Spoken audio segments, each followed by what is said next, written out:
Assalamualaikum warahmatullahi wabarakatuh. Di sini kami dari kelompok 1 yang beranggotakan Ainur Aini, Gali Yoga Suara, dan juga Lisna Pujiarti akan memaparkan hasil modifikasi kami terhadap modul ajar yang telah dibuat oleh ibu guru yang bernama Hanifah Fadila SPD dengan materi matematika kelas 1 sekolah dasar. Ada beberapa hal yang kami modifikasi pada modul ajar yang telah dibuat oleh Ibu Hanifah. Di antaranya dari desainnya sendiri, lalu selanjutnya pada penulisan tujuan pembelajaran, kami perbaiki agar sesuai dengan tujuan pembelajaran yang seharusnya. Lalu untuk kegiatan pembelajaran, kami sesuaikan agar lebih menghamba kepada peserta didik. Dan juga untuk model pembelajarannya kami sesuaikan dengan kegiatan pembelajarannya, yaitu game based learning, yakni dengan metode snowball throwing. Langsung saja kita bahas modifikasi yang telah kami lakukan. Pada halaman pertama yakni informasi umum. Di sini kami cantumkan nama penyusun Hanifah Fadila SPD. Institusinya SD Negeri 3 Pagarsih, tahun ajaran 2022-2023, fase A, kelas 1, mata pelajaran matematika, elemen bilangan, dengan waktu 2x35 menit. Untuk capaian pembelajarannya bisa dibaca, dan selanjutnya untuk tujuan pembelajarannya kami ubah agar lebih sesuai. 1. Melalui tayangan video menghitung maju 1-10, peserta didik dapat memahami konsep bilangan cacah 1-10 dengan benar, mandiri, dan bernalar kritis. Tujuan pembelajaran kedua, melalui permainan snowball throwing, peserta didik dapat mengurutkan bilangan cacah 1-10 dengan benar, kreatif, dan bergotong royong.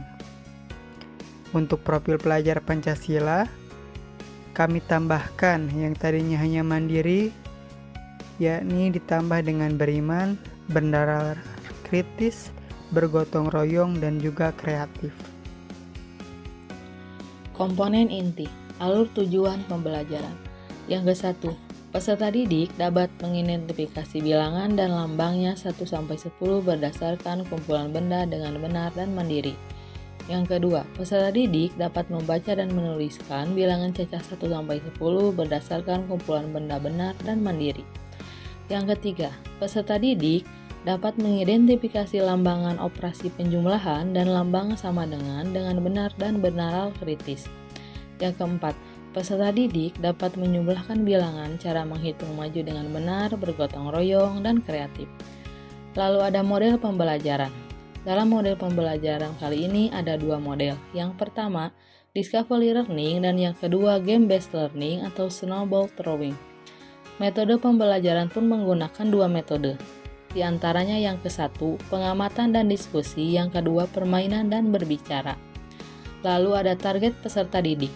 Yang ke-1, peserta didik reguler dan peserta didik dengan hambatan belajar. Media dan sumber belajar. Menggunakan 3 media dan sumber belajar. Yang pertama, video menghitung maju bilangan 1-10, yang kedua lembar kerja peserta didik, dan yang ketiga alat tulis peserta didik. Materi inti, yang ke-1, lambang bilangan 1-10, yang kedua berbagai cara melakukan penjumlahan. Lalu pemahaman bermakna. Pemahaman bermakna bertujuan dengan mempelajari materi ini, peserta didik dapat menerapkan kemampuan membilang dan berhitung pada kehidupan sehari-hari. Pertanyaan pemantik. Pertanyaan pemantik ada 4. Yang ke-1, peserta didik dapat mengidentifikasi bilangan dan lambangnya 1-10 berdasarkan kumpulan benda. Yang kedua, peserta didik dapat membaca dan menuliskan bilangan cacah 1-10 berdasarkan kumpulan benda. Yang ketiga, peserta didik dapat mengidentifikasi lambang operasi penjumlahan dan lambang sama dengan. Lalu yang keempat, peserta didik dapat menjumlahkan bilangan dengan cara menghitung maju. Lalu ada aktivitas pembelajaran. Aktivitas pembelajaran dimulai dari kegiatan pendahuluan. Yang ke-1, peserta didik dengan bimbingan guru berbaris di depan kelas secara rapih dengan dipimpin oleh salah satu peserta didik dan secara bergiliran bersalaman kepada guru memasuki kelas. Yang kedua, salah satu peserta didik memimpin doa untuk memberi salam dan melakukan doa bersama. Di antaranya ada surat Al-Fatihah dan doa sebelum belajar. Yang ketiga, peserta didik diperiksa kehadirannya oleh guru. Yang keempat, peserta didik mendapatkan motivasi dan apresiasi dari guru untuk mengawali kegiatan pembelajaran. Lalu yang kelima, peserta didik menjawab beberapa pertanyaan esensial atau pemantik yang diberikan oleh guru.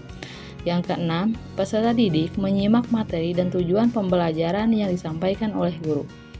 Lalu yang ketujuh, peserta didik menyimak penyampaian guru tentang cara-cara pelaksanaan pembelajaran yang akan disampaikan.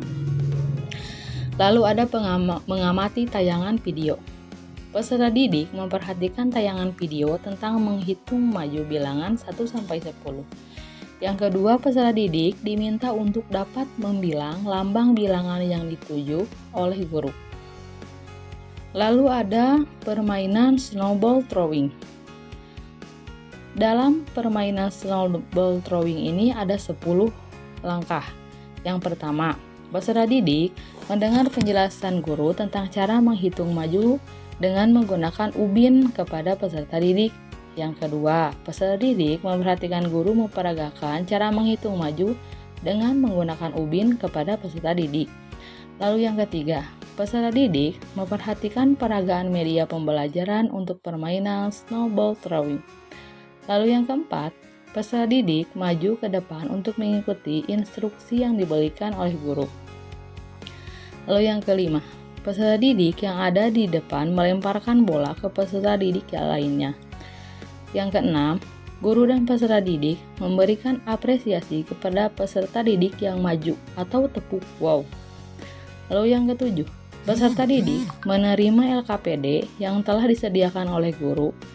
Lalu yang kedelapan, peserta didik memperhatikan cara mengisi LKPD yang disampaikan oleh guru. Yang kesembilan, peserta didik diminta untuk mengisi LKPD secara mandiri. Lalu yang ke-10, peserta didik diminta untuk mengumpulkan LKPD yang telah diisi. Aktivitas pembelajaran penutupan. Yang pertama, peserta didik diberikan apresiasi dan klarifikasi oleh guru terhadap seluruh tugas yang sudah dikerjakan. Yang kedua, peserta didik bersama guru melakukan refleksi pembelajaran mengenai materi pembelajaran pada pertemuan ini. Yang ketiga, peserta didik menerima umpan balik dari guru berupa pertanyaan berdasarkan materi yang telah diberikan. Yang keempat, peserta didik menerima informasi mengenai kegiatan pembelajaran pada pertemuan selanjutnya atau materi penjumlahan berulang. Lalu yang kelima, peserta didik diminta untuk melakukan operasi semut di kelas sebelum pulang. Lalu yang terakhir, yang keenam, perwakilan peserta didik memimpin doa bersama setelah selesai pembelajaran. Selanjutnya, bagian asesmen kami gunakan untuk asesmen formatif.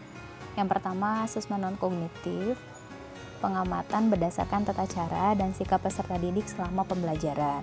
Untuk instrumen penilaiannya, yang kami gunakan ini mandiri, yakni mengembangkan pengendalian dan disiplin diri. Untuk indikator penilaiannya ada 3. Yang pertama ini mengerjakan soal secara mandiri, yang kedua menyelesaikan soal sesuai dengan waktu yang telah ditentukan, dan yang ketiga menyelesaikan soal dengan tertib dan disiplin. Bisa dilihat di tabelnya.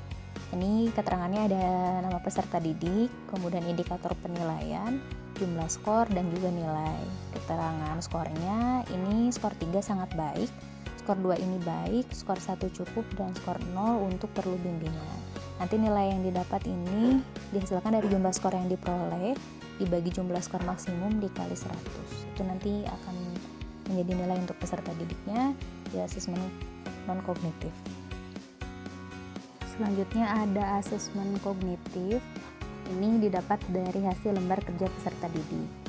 Bisa dilihat dari lembar peserta didiknya, lampiran LKPD-nya ini instruksinya ayo berlatih. Kemudian hitunglah operasi penjumlahan berikut. Untuk soalnya ini ada 5, untuk instruksi setiap soalnya sama, yaitu hitunglah operasi penjumlahan berikut.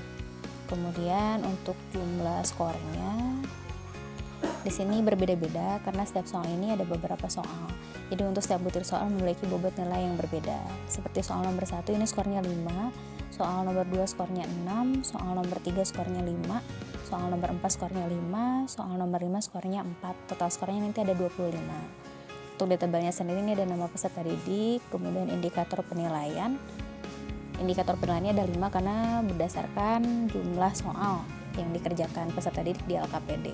Nanti nilai yang didapat di akhir ini merupakan jumlah skor yang diperoleh dibagi jumlah skor maksimum dan dikali 100. Jadi untuk lembar asesmen kognitif ini dari LKPD, instrumen penilaiannya. Asesmen yang terakhir yaitu asesmen psikomotor. Untuk bentuk instrumen penilaiannya ini ada 2 aspeknya. Yang pertama mengenal bilangan 1-10 dan yang kedua menjumlahkan bilangan. Untuk asesmen psikomotor ini bisa kita amati ketika siswa melakukan snowball throwing. Jadi di pembelajaran di kegiatan itu bisa kita lihat ketika siswa melakukan snowball throwing. Bisa kita lihat apakah siswa memahami apa instruksi dari kita atau pendidik. Kemudian nanti bisa kita beri skor. Untuk yang paham utuh ini berarti siswa dapat membilang bilangan 1-10 secara mandiri. Kemudian siswa dapat menjumlahkan bilangan dengan cara menghitung maju secara mandiri.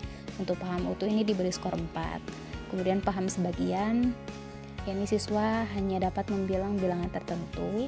Kemudian siswa dapat menjumlahkan bilangan dengan cara menghitung maju namun masih salah di lambangnya. Ini skornya 2-3. Dan yang terakhir ada belum paham. Ketika siswa belum dapat membilang bilangan 1-10 dan siswa belum mampu menjumlahkan bilangan dengan cara menghitung maju. Untuk belum paham ini diberi skor 1. Untuk tabelnya sendiri ini ada nama peserta didik, kemudian indikator penilaian, jumlah skor dan nilai. Untuk skornya sendiri nanti diberi skor 3 jika sangat baik, skor 2 baik, skor 1 cukup, dan skor 0 perlu bimbingan. Nilainya sendiri ini nanti didapat dari jumlah skor yang diperoleh dibagi jumlah skor maksimum dikali 100. Jadi untuk psikomotor ini bisa dilihat ketika siswa melakukan snowball throwing, ada pada kegiatan pembelajarannya. Selanjutnya remedial, pengayaan dan refleksi kegiatan pembelajaran. Untuk remedial, deskripsi kegiatannya, peserta didik yang belum memahami penjumlahan bilangan caca 1-10 diberikan penjelasan lagi serta soal yang tingkatannya sama dengan yang sebelumnya. Kegiatan remedial ini dilaksanakan di luar jam pelajaran. Kemudian pengayaan, deskripsi kegiatannya, peserta didik diberikan beberapa gambar benda dan diminta menghitung jumlahnya. Pengayaan ini dilaksanakan di jam pelajaran. Yang terakhir ada refleksi kegiatan pembelajaran. Pertanyaan refleksinya ada beberapa, seperti apakah kegiatan pembelajaran menyenangkan, kemudian kesulitan apa yang dialami, apakah semua peserta didik dapat mengikuti pembelajaran hari ini, apa saja yang sudah dipelajari pada hari ini, apa kegiatan yang paling disukai, dan yang terakhir informasi apa yang ingin diketahui lebih lanjut. Di lampiran ini ada asesmen individu atau LKPD, bisa dilihat ada 5 soal yang nantinya diisi dan dimuat di asesmen. Lembar berikutnya ada glosarium. Ada 2, bilangan dan menjumlahkan. Bilangan sendiri adalah suatu konsep berupa angka yang digunakan untuk membantu kehidupan sehari-hari manusia. Untuk menjumlahkan yaitu menghitung berapa banyaknya sesuatu yang dikumpulkan menjadi satu. Untuk daftar pustakanya, ini berasal dari buku panduan guru matematika kelas 1 SD, Pusat Kurikulum dan Perbukuan Badan Penelitian dan Pengembangan Perbukuan Kementerian Pendidikan, Kebudayaan, Riset, dan Teknologi, yang disusun oleh Gakko, diterbitkan di Jakarta. Sekian presentasi kami terkait modifikasi modul pembelajaran yang telah kami lakukan. Mohon maaf bila ada kesalahan. Assalamualaikum warahmatullahi wabarakatuh.